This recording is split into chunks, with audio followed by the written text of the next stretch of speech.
In this video, I'm going to show you how to schedule a YouTube short. First, open the YouTube app on your phone.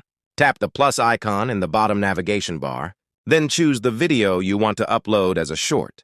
Once your video is selected, tap Next in the bottom right corner. On this screen, you can fill out all the details such as the title and description. You can also tap the pencil icon in the top left to choose a custom thumbnail for your short. To schedule your post, tap Visibility, then open the drop-down next to Schedule. From here, select the exact date and time you want your YouTube short to go live. After setting the time, go back to the previous screen, and you'll see that the visibility is now set to the scheduled date. Finally, tap Save in the top right corner. Your YouTube short is now successfully scheduled.